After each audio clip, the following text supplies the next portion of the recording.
एक समय की बात है। जगन्नाथपुर नाम के एक गांव में रवीन अपनी पत्नी के साथ रहा करता था। वो बहुत ही मेहनती था, लेकिन उसे उसकी मेहनत का फल नहीं मिलता था। एक दिन की बात है। रवीन की पत्नी ने कहा, बच्चा भूख से तड़प रहा है जी, पर्याप्त दूध भी नहीं मिल रहा उसे।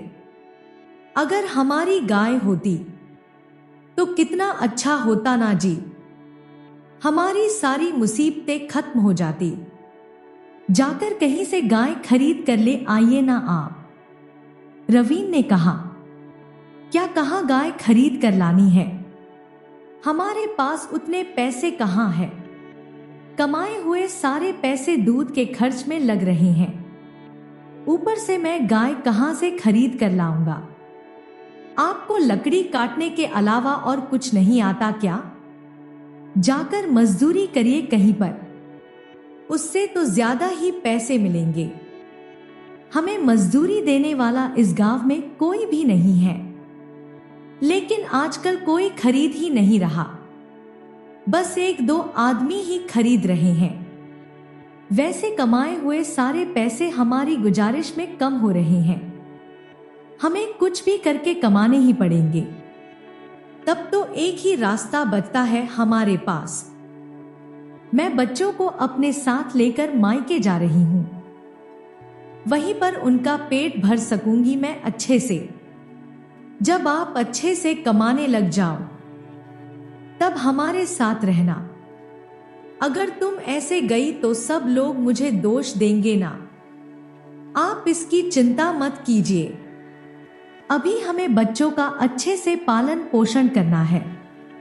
देखना जल्द ही आपको अच्छी नौकरी मिलेगी। ठीक है, जैसा तुम चाहो।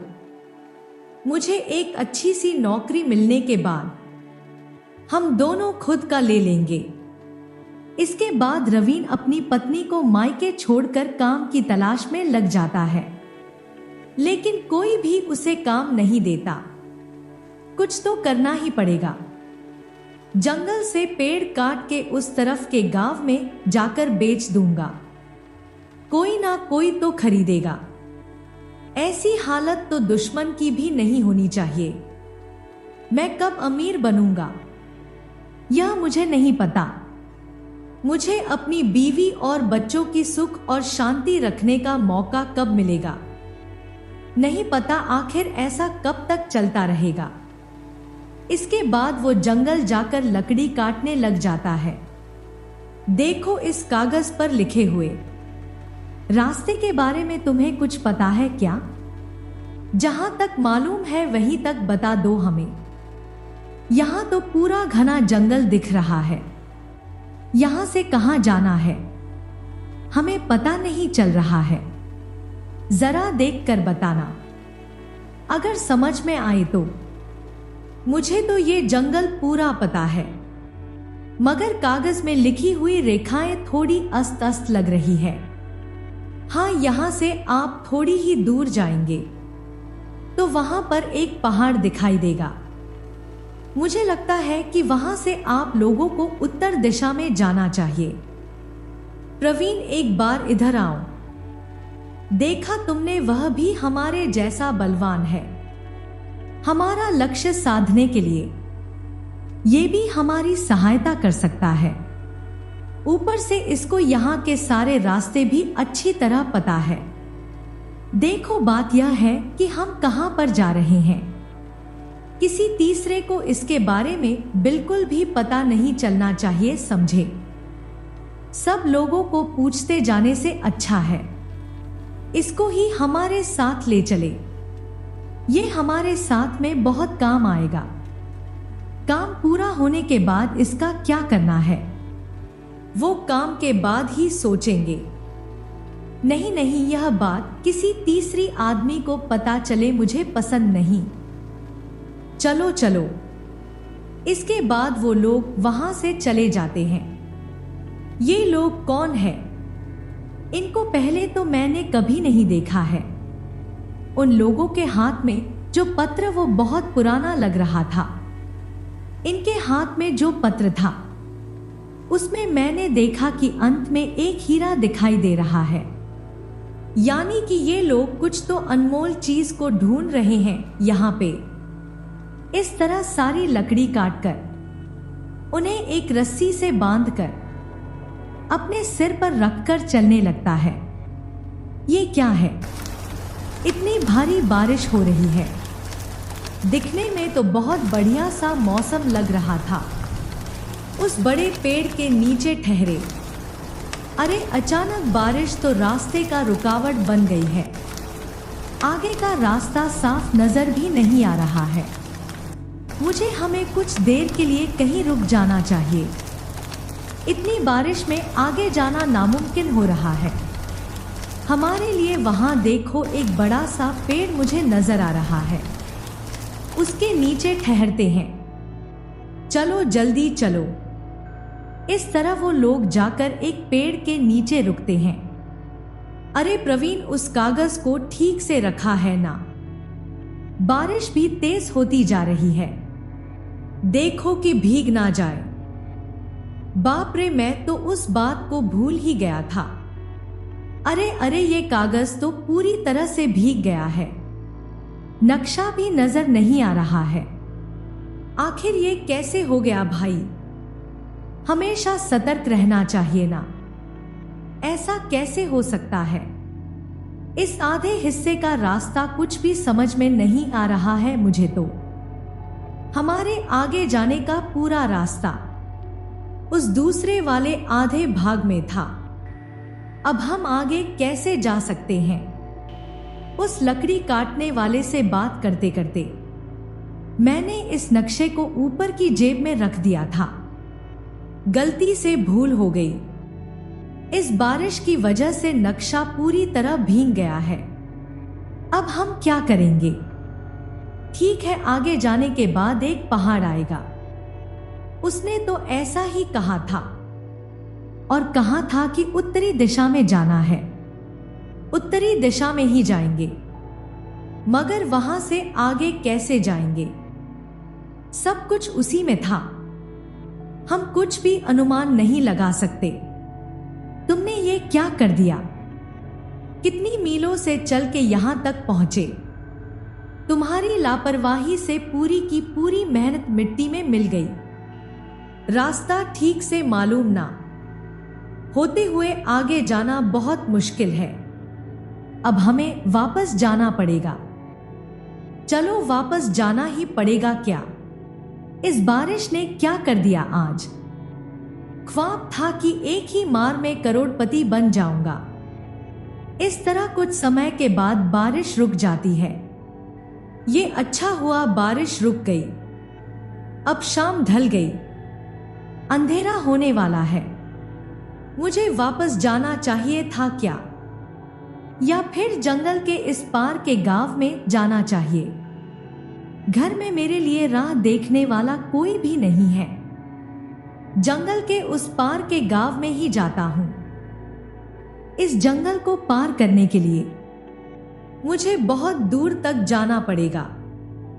मुझे पता है थोड़ी दूर चलने के बाद मैं थक जाऊंगा। वहां पर रुक के आराम कर लूंगा। इस तरह रवीन अपना सफर जारी रखता है। कुछ देर के बाद सूरज, बहुत भूख लग रही है मुझे। कहीं पर रुककर रोटी खाएंगे। मुझे भी बहुत भूख लग रहा है, लेकिन हमारे पास सिर्फ 5 ही रोटी बची है। दोनों के लिए काफी होगी। हाँ हाँ, आधा आधा बांट लेंगे ना। चलो यहां पर रुकते हैं। ऊपर से शाम भी हो गई है। थोड़ी आग जला लेते हैं हम लोग। वो लोग वहां पर बैठकर खाना खाते हैं। तभी रवीन वहां पर आता है। देखो तो कोई हमारी तरफ आ रहा है। हाँ हाँ, वह तो दोपहर में हमको मिला था। वही लड़का है, यहीं पर आ रहा है। उसका घर कहां पर पता करके आज रात को हम उसके घर में ही आराम कर सकते हैं। सुबह चले जाएंगे। ए बाबू, इधर आ। यह क्या, आप लोग तो अभी तक यहीं पर है? अब तक तो बहुत दूर चले जाना चाहिए था। वो सब एक बड़ी कहानी है। कुछ खाए पिए हो कि नहीं, या घर जाकर खाओगे? कुछ भी नहीं खाया मैंने। मेरा घर यहाँ पर नहीं है। मैं तो जंगल के उस पार के गांव में लकड़ी बेचने के लिए जा रहा था। क्या इतनी दूर सफर करके गांव में लकड़ी बेचते हो? लेकिन तुम तुम्हारे गांव में बेच सकते हो ना। इतनी दूर क्यों आते हो? हमारे गांव में कोई भी मेरे पास से लकड़ी नहीं खरीद रहे हैं। उनके घरों में काम करने वाले आदमी को ही लकड़ी दे रहे हैं। वो बस इसीलिए मैं दूसरे गांव में जा रहा हूं। ओ बहुत जोर से भूख लगी होगी ना। ये लो, चलो रोटी खा लो। हम लोग तो ये समझ रहे थे कि तुम्हारा घर नजदीक में ही होगा। रात को तुम्हारे घर में आराम करके सुबह जल्दी निकल जाते। अभी मेरे घर जाएंगे तो जाते जाते सुबह हो जाएगी। इससे अच्छा यही है, यहीं पर कोई अच्छी सी जगह ढूंढकर यहाँ रात बिता लेते हैं। वो तो ठीक है, लेकिन आप लोग जा कहाँ रहे हैं ये हम तुम्हें नहीं बोल सकते। तुम भी यहीं सो जाना हमारे साथ। सुबह तुम अपने रास्ते और हम अपने रास्ते। अगर आप लोग नहीं बताएंगे तो मैं समझ सकता हूं, लेकिन आप लोगों ने जब मुझे यह नक्शा दिखाया था उसके हिसाब से तो आप कुछ अनमोल चीज ढूंढने के लिए जा रहे हैं ना। लेकिन आप लोग अब वापस क्यों जाना चाहते हैं? ये क्या? हमने जितना समझा उतना भला नहीं है। हम तो कैसे भी वहां तक नहीं पहुंच सकेंगे। और तो इससे राज भी पता चल गया। हम लोग एक अनमोल चीज ढूंढ रहे हैं। वहां पे कैसे जाना है? उस कागज में लिखा हुआ था, मगर बदनसीबी से वह कागज बारिश में बुरी तरह भी खराब हो गया। यह लो, अब बस इतना ही बचा है। बस इसी कागज की वजह से हम वापस जा रहे हैं। दिखाइए, इसमें तो आधा हिस्सा है। इतनी अनमोल चीज को आपने इतनी आसानी से खराब कैसे कर दिया? इसलिए ही तो हम लोग चिंता कर रहे थे। अब उसके बारे में भूल जाओ तुम, ठीक है, और आराम से सो जाओ।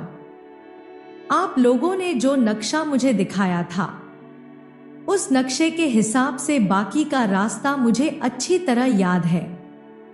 इस आधे हिस्से की सहायता से मैं दूसरा आधा हिस्सा बता दूंगा। क्या तुम्हें बाकी का दूसरा याद है? बताओ तो इसको देख के कैसे जाना है हमें। हाँ, मुझे याद है।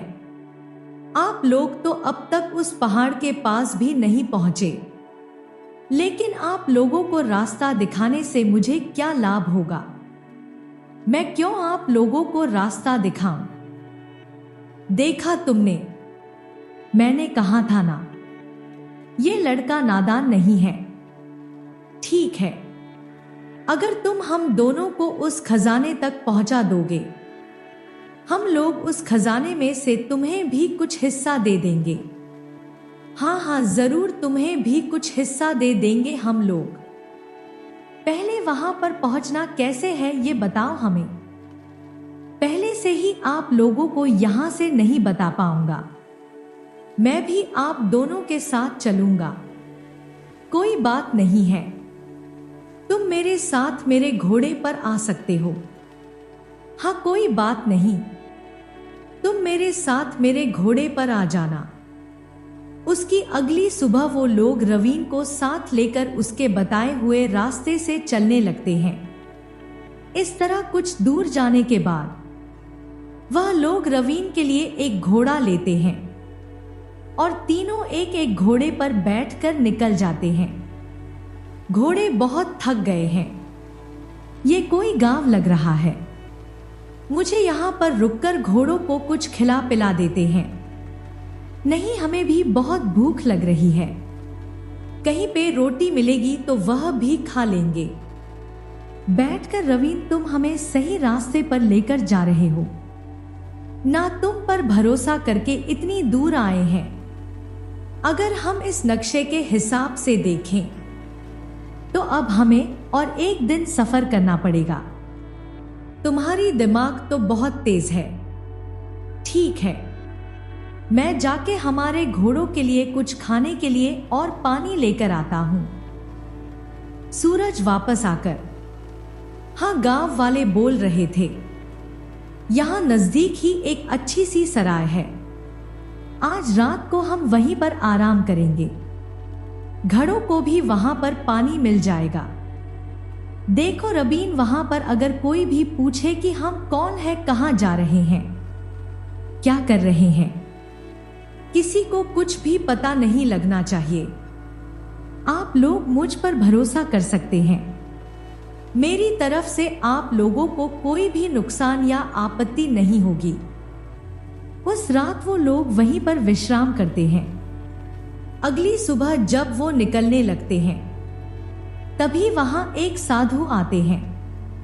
आप लोग कहां जा रहे हैं? वह बहुत खतरनाक सफर है, आपकी जान को खतरा हो सकता है। वो तो ठीक है, आप कौन हो? हम कहां पर जा रहे हैं, यह आपको कैसे पता? आप लोग कहां जा रहे हैं, कहां से आए हैं? यह रवीन आपको कैसे मिल गया? आप लोगों का नक्शा कैसे भी भीग गया? मुझे सब मालूम है। आप जैसे कई लोग पहले आए थे, खजाने के चक्कर में जान गंवाए बैठे, इसलिए आप लोगों को चेतावनी देने आया हूं। यह बहुत ही खतरनाक काम है। तुरंत आपका निर्णय बदल लीजिए। आप जो पहले की घटनाएं बता रहे हैं वो आप एकदम सही बोल रहे हैं, मैं जानता हूं। हमारे पास जो खजाने का नक्शा था उसका भी आपने बता ही दिया। आपकी बातों से लग रहा है यह बहुत खतरनाक काम है, फिर भी हम लोग वापस जाने को तैयार नहीं हैं। चाहे कितना भी मुश्किल हो, हमें वहां पहुंचना ही होगा। मुझे आप लोगों को बोलना था, बोल दिया। अब आपकी मर्जी, अगर आप लोग वहां पहुंचेंगे तो भी आपको खजाना नहीं मिलेगा। उस खजाने को खोलने के लिए वहां पर एक चाबी की जरूरत हो। वो चाबी हमें कहां मिलेगी, क्या आप हमें बता सकते हैं? आप लोगों को उसे ढूंढने की आवश्यकता नहीं है, वही देने के लिए मैं आप लोगों के पास आया हूं। ये लीजिए, यही वो चाबी है, रख लीजिए। लेकिन एक बात जरूर याद रखना, वहां जाना बहुत ही खतरनाक काम है। लेकिन यह चाबी आपके पास कहां से आई? आप हमें उस खजाने के बारे में और कुछ बता सकते हैं। वह सब बताना जरूरी नहीं है, आप लोग अपनी कोशिश करके देखो। आप लोगों को इस रास्ते पर जाने के लिए एक नदी को पार करके जाना पड़ेगा। उस नदी को पार करने के बाद एक द्वीप में आ जाएंगे। जो आप ढूंढ रहे हैं वह खजाना उस द्वीप में ही है। मुझे तो बिल्कुल नहीं लगता कि आप वहां से जीवित वापस आ पाएंगे। हमें उस खजाने की चाबी देके कुछ समाचार देने के लिए आपका बहुत बहुत धन्यवाद। मुनीवर बोल रहे थे कि वह बहुत खतरनाक सफर है। अब भी तुम हमारे साथ आना चाहोगे? मैं बिल्कुल साथ आऊंगा। कैसे भी करके हम लोगों को वह खजाना हासिल करना ही है। मैं किसी भी तरह की आपत्ति का सामना करने के लिए तैयार हूं। तैयार हो जाओ। मुझे लगता है हमें आगे बढ़ना चाहिए। इस तरह वो लोग अपने सफर को आगे बढ़ाते हैं। उन्हें रास्ते में मुनि के बताए अनुसार एक नदी मिलती है। यही वो नदी है जो मुनिवर बता रहे थे। यहां से अब हमारे घोड़ों का चलना बहुत मुश्किल है। इन घोड़ों को यहीं पर छोड़ के हम लोगों को नदी पार करनी होगी। मगर यहां पर तो कोई नाव नहीं है, तो हम पार कैसे करेंगे? तैर के जाने के लिए तो वो बहुत दूर है। हम लोगों को लकड़ियों की एक नाव बनानी पड़ेगी। हम लोग उस नाव से नदी आराम से पार कर पाएंगे। मैं लकड़ियों से नाव बना सकता हूँ। वो देखो उस नदी में वहां तो बहुत सारी मगरमच्छ हैं। अगर गलती से भी नदी में गिर गए तो जिंदा बचना मुश्किल है। हमें सतर्क रहना होगा। यहां से सफर बहुत खतरनाक लग रहा है। अब मुझे हमें सतर्क रहना चाहिए। इसके बाद रवीन उन लकड़ियों को जोड़कर एक नाव बनाता है। देखो ना, तैयार हो गई है। अब हमें इस पर चढ़कर जाना होगा। नदी के अंदर ना गिर जाए, इसलिए बीच में खड़े रहना। पहले से चाकू हाथ में लेके हम लोग नाव में बैठेंगे। इसके बाद वो लोग सफर पर निकल जाते हैं। सफर के समय उन लोगों को कुछ मगरमच्छ उन लोगों को खाने की कोशिश करने लगते हैं। बाप रे, कैसे भी करके उन मगरमच्छों से बच ही गए। अब और खजाने तक पहुंचने के लिए हमें कितनी मुश्किलों का सामना करना पड़ेगा। यहां से जाते वक्त आजू बाजू के परिसर को ठीक से देखते हुए जाना पड़ेगा। किस तरफ कैसा संकट है हम बोल नहीं सकते। वहां तक पहुंचने तक ही मुझे इन लोगों से काम है। वहां पर पहुंचने के बाद इन लोगों को खत्म करके मैं पूरा खजाना हड़प लूंगा। वहां पर जाने के बाद इन लोगों को खत्म करके मैं उस खजाने को हड़प लूंगा। इन लोगों को उस खजाने में से हिस्सा भी नहीं दूंगा।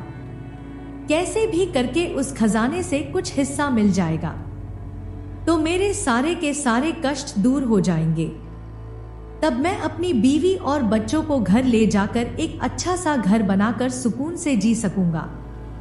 इस तरह आगे चलते हुए सूरज एक कीचड़ में फंस जाता है। ये तो बहुत बड़ा कीचड़ का बना है। मैं तो इसे देख भी नहीं पाया था।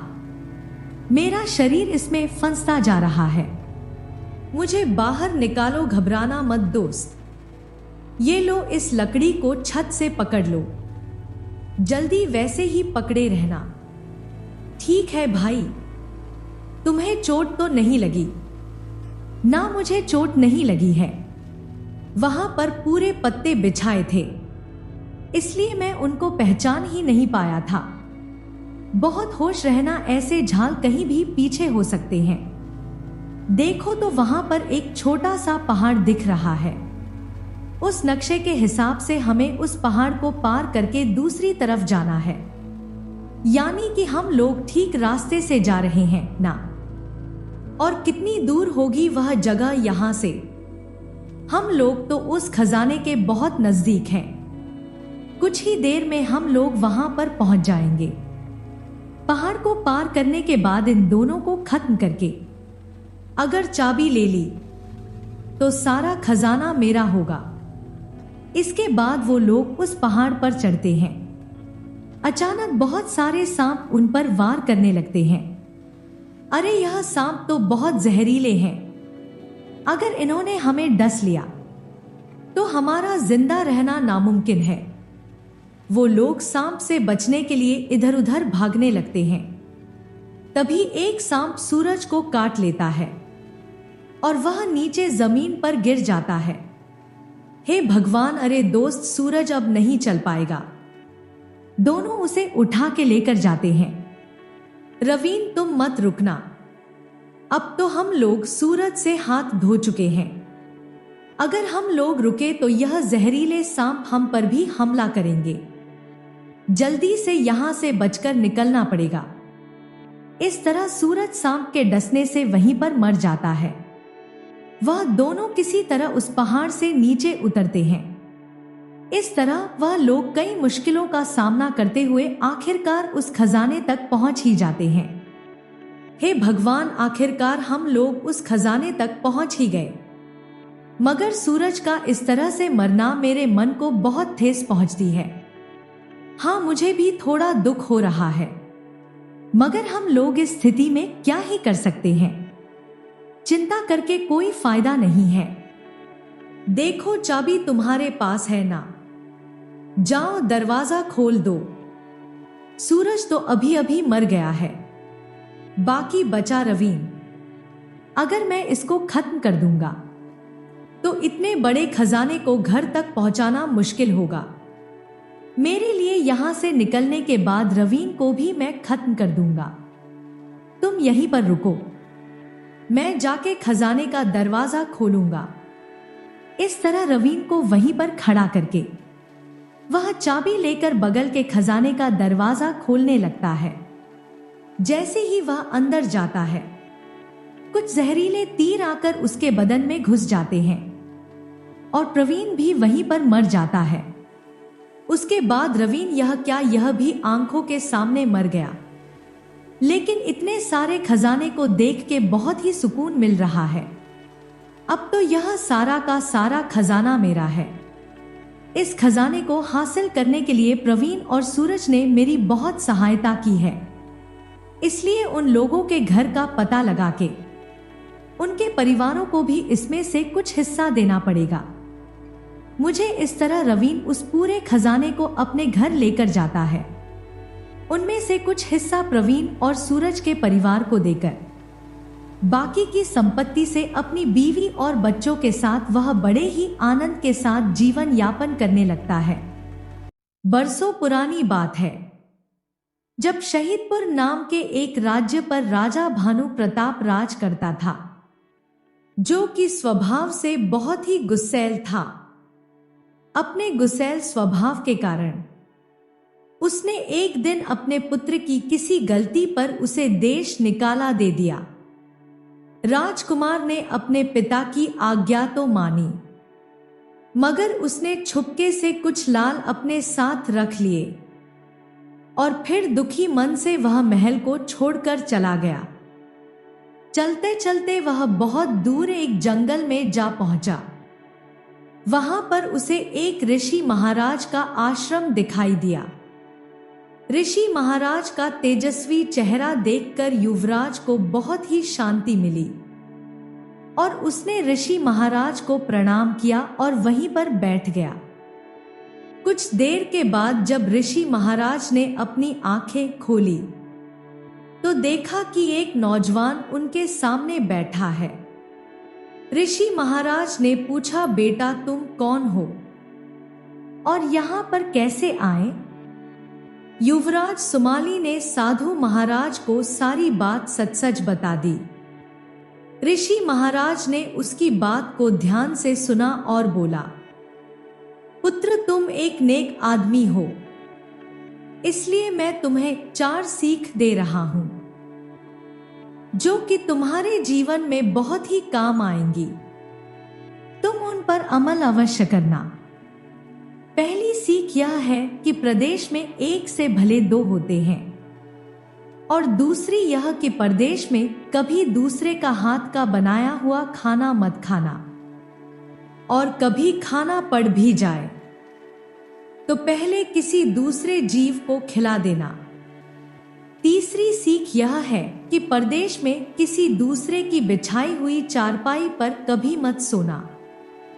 अगर कभी सोना पड़ भी जाए तो पहले बिस्तर की अच्छी तरह से जांच परख कर लेना। चौथी सीख यह है कि कभी किसी दुश्मन के जाल में फंस जाओ तो नरमी से या फिर ज्ञान की बातें सुनाकर अपने लक्ष्य को प्राप्त करना। ऋषि की दी हुई सीखों को पल्ले से बांधकर युवराज उन्हें प्रणाम करके और उनका आशीर्वाद लेकर अपने सफर पर आगे बढ़ गया। कुछ दिन तक चलने के बाद युवराज ने देखा कि एक चील एक कछुए के बच्चे को उड़ाकर ले जा रही थी। संयोगवश कछुए का बच्चा चील के पंजों से निकलकर नीचे आ गिरा। युवराज ने कछुए के बच्चे को तड़पते हुए देखा तो उस पर बड़ी दया आ गई और उसने कछुए के बच्चे को अपने कंधे पर रख लिया और आगे चल दिया। कुछ दिन चलने के बाद युवराज को जंगल में एक बहुत ही मनोहर सी जगह दिखाई दी। युवराज ने सोचा कि क्यों ना यहाँ पर थोड़ी देर आराम कर लिया जाए। युवराज ने वहीं से कुछ जंगली फल खाए और कछुए से कहा, तुम यहाँ पर आराम से बैठो, मैं भी थोड़ी देर सो जाता हूँ। इतना कहकर युवराज एक पेड़ के नीचे सो गया। उसी पेड़ पर एक सांप और एक कौवा रहते थे। उन दोनों का दस्तूर यह था कि जब भी कोई यात्री उस पेड़ के नीचे सोता या आराम करता तो सांप उसे डस लेता और कौवा उसकी आंखें निकाल लेता। आज जब सांप ने किसी को पेड़ के नीचे सोते हुए देखा तो उसने उसे डस लिया। सांप के डसते ही युवराज के प्राण निकल गया। कछुए ने जब यह देखा तो युवराज के ऊपर चढ़कर वह खूब रोने लगा। अगले ही पल कौवे ने जब राजकुमार की आंखें निकालनी चाही तो कछुए ने झपट कर कौवे की गर्दन पकड़ ली। इस हालत में कौवे ने सांप को पुकारना शुरू किया तो सांप वहां पर आ गया। सांप ने जोर से कछुए को डंक मारना चाहा तो कछुए ने अपना मुंह अपने खोल के अंदर कर लिया। कई बार ऐसा ही हुआ। सांप बार बार डंक मारने की कोशिश करता और कछुआ अपना मुंह अपने खोल के भीतर कर लेता। जब सांप का कछुए पर कोई बस नहीं चला तो उसने कछुए से प्रार्थना की कि तुम मेरे मित्र को छोड़ दो। यह सुनकर कछुआ बोला, नहीं, तुमने मेरे मित्र की जान ली है, मैं भी तेरे मित्र की जान ले लूंगा।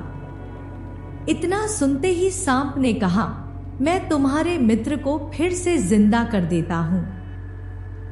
और फिर सांप ने जहां से युवराज को काटा था वहां पर अपना मुंह रखा और सारा जहर वापस खींच लिया और बोला, अब मेरे मित्र को छोड़ दो। कछुए ने जब देखा कि युवराज को थोड़ा थोड़ा होश आने लगा था तो उसने कौवे को छोड़ दिया। जब युवराज को अच्छे से होश आ गया तो कछुए ने युवराज को सांप और कौवे की सारी बात बताई। कछुए की बात सुनकर युवराज ने कछुए का बहुत ही धन्यवाद किया और साथ ही साथ राजकुमार के मन में ऋषि की दी हुई सीख याद आ गई कि प्रदेश में एक से भले दो होते हैं। मन ही मन युवराज ने ऋषि को धन्यवाद किया कि उनकी दी हुई सीख से आज उसके प्राण बच गए। उसने फिर से कछुए को अपने कंधे पर रखा और आगे चल दिया। कुछ दिनों के बाद एक बड़ी सी नदी आ गई। तब कछुए ने कहा, मित्र, मेरी दुनिया आ गई है, मेरा परिवार इसी नदी के अंदर रहता है, तुम मुझे यहीं पर छोड़ दो। युवराज ने खुशी खुशी उसे पानी में छोड़ दिया। वह रात युवराज ने वहीं पर बिताई। उसी जगह से कुछ दूरी पर एक ठग अपनी 2 बेटियों और 4 बेटों के साथ रहता था। ठग की दोनों बेटियों में से बड़ी बेटी तंत्र मंत्र विद्या जानती थी। जब भी कोई यात्री वहां से गुजरता तो वह अपनी तंत्र विद्या से यह जान लेती कि उसके पास कुछ कीमती सामान है या नहीं। अब ठग की बेटी ने अपनी विद्या से यह जान लिया कि युवराज के पास लाल है। वह अपने पिता से कहने लगी, ऐसा लगता है कि इस जंगल में एक यात्री आया है और उसके पास 4 लाल मणि है।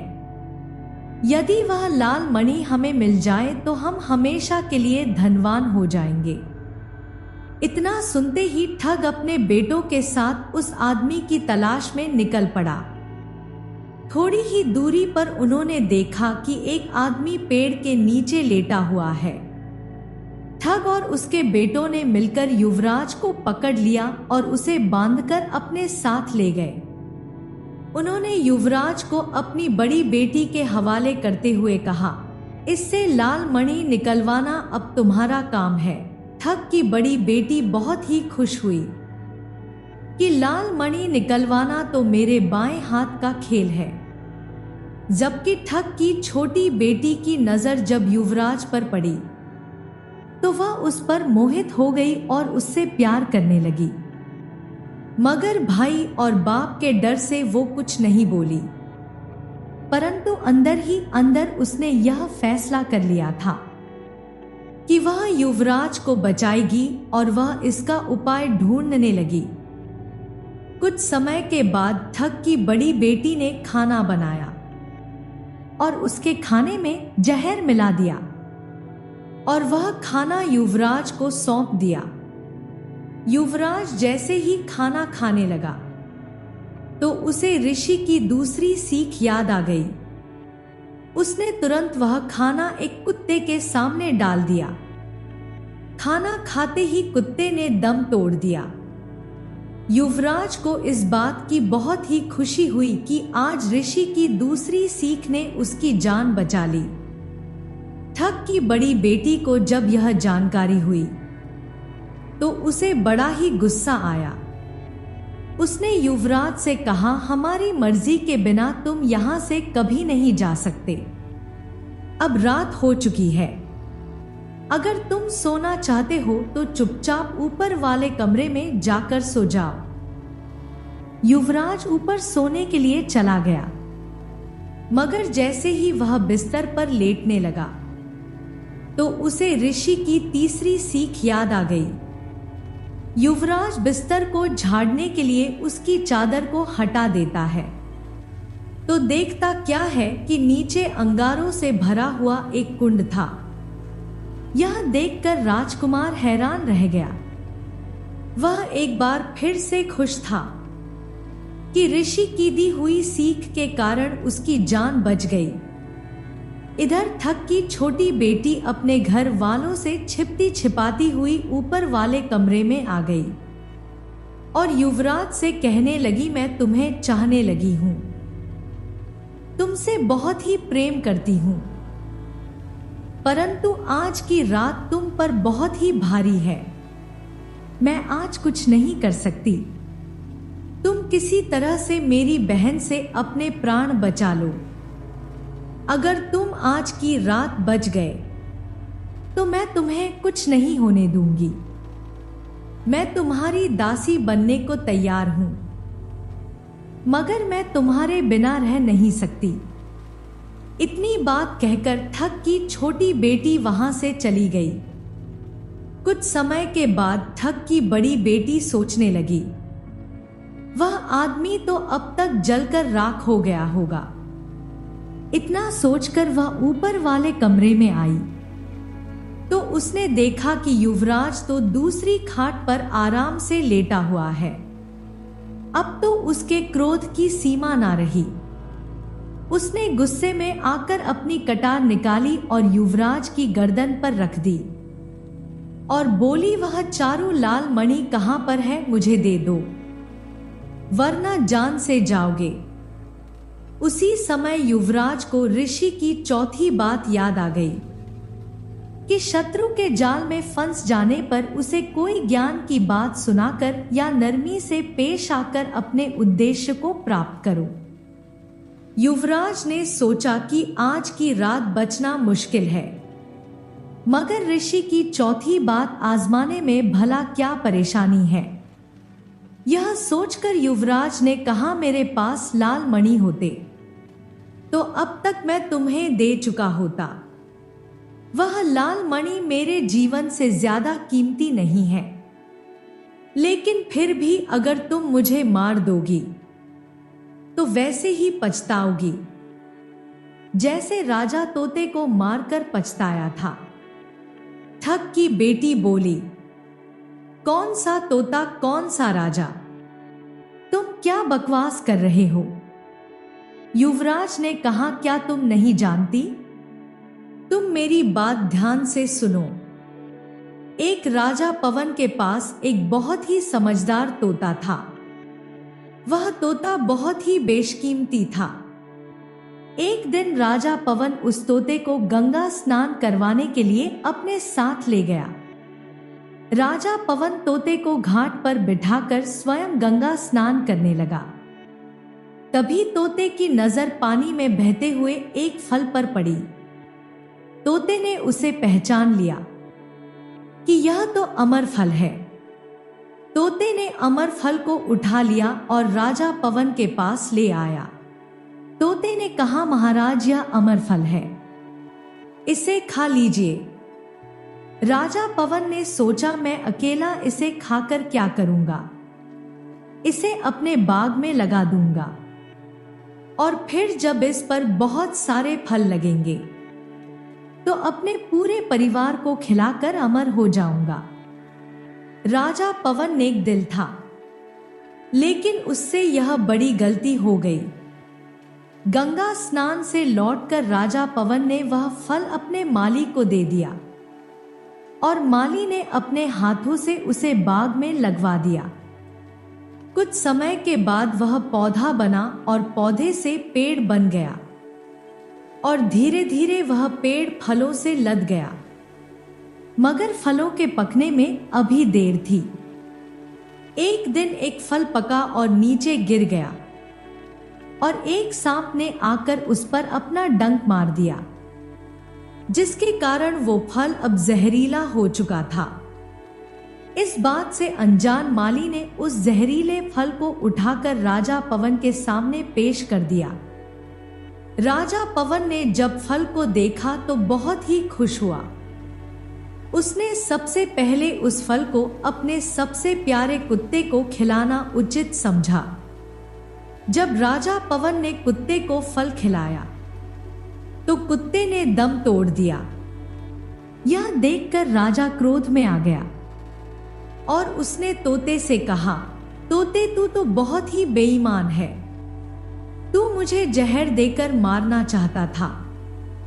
इतना कहकर राजा ने तोते की गर्दन को मरोड़ दिया और फिर सैनिकों से कहा कि इस पेड़ पर जहरीले फल लगते हैं, ध्यान रहे कि कोई इस पेड़ के फल ना खाने पाए। अब यह खबर फैलते फैलते पूरे नगर में फैल चुकी थी कि राजा पवन के बाग में एक ऐसा पेड़ है जिस पर जहरीले फल लगते हैं। एक दिन उसी नगर में सास बहू में झगड़ा हो गया। बुढ़िया ने कहा, मैं जाकर राजा पवन के बगीचे में से वह जहरीला फल खा लेती हूं, फिर तुम आराम से रहना। इतना कहकर बुढ़िया चुपते चुपाते राजा पवन के बाग में पहुंच गई और उसने पेड़ से एक फल तोड़कर खा लिया। फल को खाते ही बुढ़िया जवान और सुंदर हो गई। जब राजा पवन को यह समाचार मिला तो उसे समझ में आ गया कि उसके तोते की बात गलत नहीं थी, बल्कि तोता बिल्कुल सच कह रहा था और वह रोने लगा। सोचने लगा कि मैंने व्यर्थ ही अपने तोते को मार डाला, सच में यह तो अमर फल ही है। और फिर युवराज की कहानी समाप्त हुई। तब तक सवेरा हो चुका था। ठग की बड़ी बेटी ने कहा, आज तो तुमने मुझे अपनी बातों में फंसाकर अपनी जान बचा ली, मगर आज की रात मेरी छोटी बहन की बारी है, वह तुम्हें हरगिज जिंदा नहीं छोड़ेगी। जब ठग की छोटी बेटी को पता चला कि राजकुमार सुमाली जिंदा है और सही सलामत है, तो उसकी खुशी का ठिकाना ना रहा। वह अपनी बहन के सामने नाटक करती हुई कहने लगी, तुम चिंता मत करो बहन, आज की रात में इससे लाल मणि निकलवा कर इसका काम तमाम कर दूंगी। दिन बीता, रात हुई। तब ठग की छोटी बेटी युवराज के पास आई और कहने लगी, भगवान का शुक्र है जो तुमने अपनी जान चालाकी से बचा ली। युवराज ने कहा कि तुम सब यह काम क्यों करते हो? ठग की बेटी कहने लगी, यह तो हमारी खानदानी रीत है।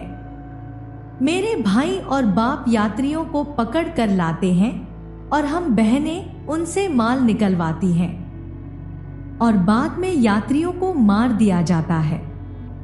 मगर मैंने तो तुम्हें अपना मालिक मान लिया है और मैं तुम्हारी दासी बनने को तैयार हूं। युवराज ने कहा, अगर तुम्हारे पिता को पता चल गया तो क्या वह हम दोनों को एक होने देंगे? क्योंकि अब मैं भी तुम्हें चाहने लगा हूं।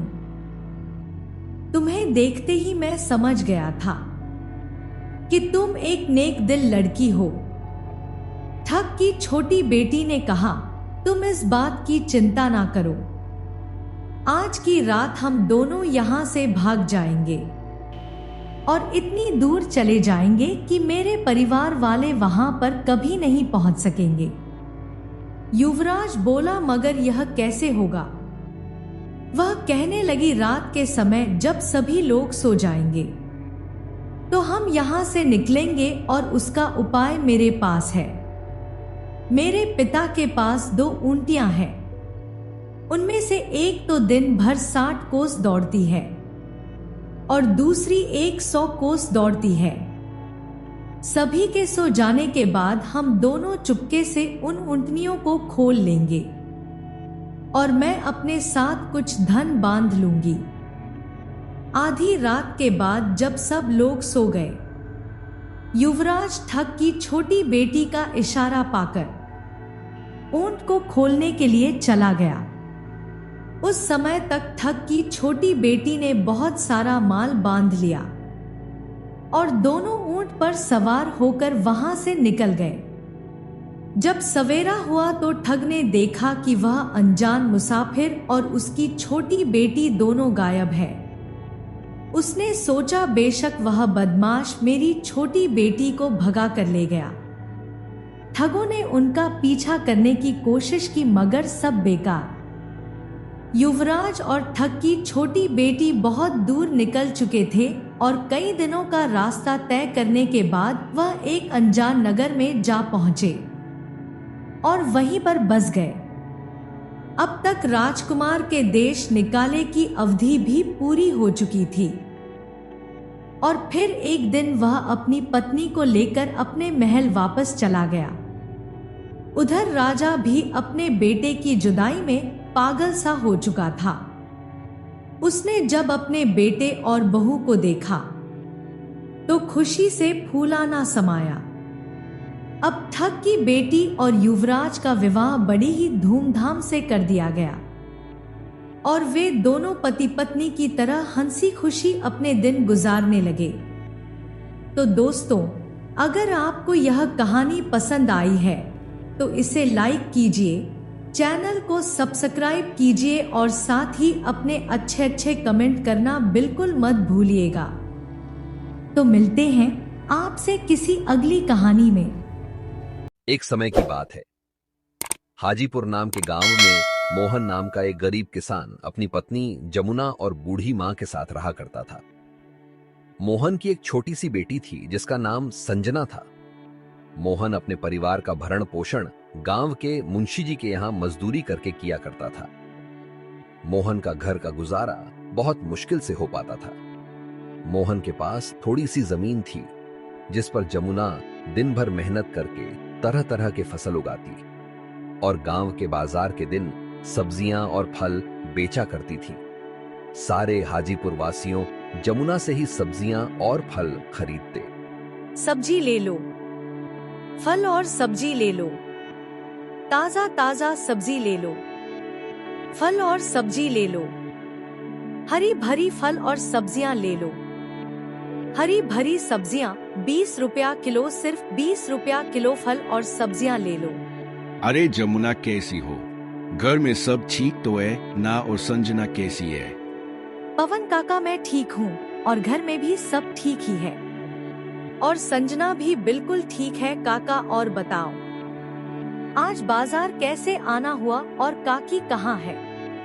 क्या बताओ जमुना, तुम्हारी काकी किसी काम से दूसरे गांव गई है। इस कारण रसोई का सारा काम मुझे ही करना पड़ रहा है। तो सोचा क्यों ना आज बाजार से सारा सामान लेते चलूं। अच्छा, तो यह बात है पवन काका। अच्छा जमुना, तुम यह बताओ टमाटर कैसे किलो बेच रही हो? रोज की तरह 20 रुपया किलो ही बेच रही हूँ काका। क्यों नहीं काका, देती हूँ। देती हूँ इतना कहकर जमुना पवन काका को 1 किलो टमाटर दे देती और बदले में पवन काका से पैसे ले लेती है। जमुना के खेत में एक पुराना कुआं भी था जो सालों भर सूखा ही रहता। उस कुएं में एक बूंद पानी भी नहीं था। इस कारण जमुना दूसरे गांव वालों के कुएं का पानी अपने खेतों की सिंचाई और खेती के लिए इस्तेमाल करती थी। अपने कुएं से पानी लेते देखकर कुएं के मालिक हरिहर को जमुना से बहुत जलन होती थी। एक दिन जब जमुना अपने खेतों में मेहनत से काम कर रही थी, तभी वहां कुएं का मालिक हरिहर आता है और जमुना से कहता है, अरे जमुना कैसी हो? खेतों का काम कैसा चल रहा है? मैं ठीक हूँ हरिहर चाचा, खेतों का काम भी ठीक ही चल रहा है। मैं यह कह रहा था, लेकिन हरिहर चाचा अभी तो गर्मियों का समय आने में 2-3 महीने बाकी है, तब तक मैं अपनी खेतों का काम कैसे करूँगी? आप ही बताइए चाचा। मैं कुछ नहीं जानता जमुना, यह तुम्हारी दिक्कत है, तुम अपना समझो। मैं तुम्हें अपने कुएं का पानी नहीं दे सकता। यह सुनकर जमुना मन ही मन बहुत दुखी हो जाती है और घर जाकर अपने पति मोहन को सारी बातें बताती है। यह क्या हो गया भाग्यवान? यह क्या परेशानी आ पड़ी? अब हमारा घर का गुजारा कैसे होगा? आप चिंता ना करो भाग्यवान, ऊपर वाला सब देख रहा है। प्रभु हमारी मदद जरूर करेंगे। अच्छा ठीक है जमुना, तुम जाकर आराम करो, मैं हरिहर काका से मिलकर आता हूँ। यह कहकर मोहन हरिहर काका से मिलने उनके घर की ओर निकल पड़ता है। हरिहर काका, और हरिहर काका घर में हो कि नहीं? अरे कौन है भाई, रुको, आता हूँ। अरे मोहन, तुम हो, मेरे घर कैसे आना हुआ? हरिहर काका, मुझे जमुना ने बताया कि आपने हमें कुएं का पानी देने से मना कर दिया। हाँ मोहन, यह बात सच है कि मैंने जमुना को अपने कुएं का पानी लेने के लिए मना कर दिया। ऐसा क्या हो गया हरिहर काका? देखो मोहन, मैं तुम्हें कई सालों से अपने कुएं का पानी देता आ रहा हूँ और इस बार गर्मियों का समय आने वाली है। इस कारण मेरे कुएं का पानी बिल्कुल सूख कर कम हो गया है। अगर मैं तुम्हें अपने कुएं का पानी देता हूँ तो मुझे गर्मियों में बहुत परेशानी होगी। मोहन हरिहर काका को कुएं का पानी देने के लिए मनाने का बहुत कोशिश करता है, लेकिन हरिहर नहीं मानता है। फिर मोहन दुखी होकर थक हार के अपने घर की ओर निकल पड़ता है। क्या हुआ? हरिहर काका ने क्या कहा? जमुना हरिहर काका ने पानी देने से मना कर दिया। कह रहे थे, अगर मैं तुम्हें पानी देता हूँ तो मुझे गर्मियों में बहुत परेशानी होगी। पानी के बिना क्या होगा भाग्यवान? हमारे सारे खेत तो सूख जाएंगे और हमारा गुजारा कैसे होगा? अच्छा, वह जो हमारा पुराना कुआं है उसको खुदवाने में कितना खर्च लगेगा भाग्यवान? 2000 तो लग ही जाएंगे। अरे हमारे पास इतने पैसे तो है ही नहीं। अच्छा, अगर मैं खुद से ही कुएं को खोद दूं तो क्या आप कर लेंगे? हाँ, अब कुआं मिस्त्री कर लेगा तो मैं क्यों नहीं कर लूंगा। अच्छा भाग्यवान, कल सुबह सुबह दोनों कुएं के पास चलेंगे। भाग्यवान जाओ, मुझे बहुत भूख लग रही है। जाओ जाओ, घर में जो कुछ भी है वह फटाफट लेकर आओ। इतने ही बीच में उन्हें एक आवाज सुनाई देती है। यह किसकी आवाज है? दोनों बाहर निकल कर देखते हैं तो एक फकीर महाराज उनके घर के बाहर भिक्षा मांगने के लिए खड़े होते हैं। जो कुछ भी घर में हो, चावल, गेहूं, बाजरा, दाल, वह मुझे दे दो बेटा। अरे फकीर महाराज, हम सब पहले से ही इतने गरीब हैं। हम जैसे तैसे करके अपना जीवन गुजार रहे हैं, ऐसे में हम तुम्हें कहां से दान दें? मोहन की स्थिति देखकर बाबा जी समझ चुके थे।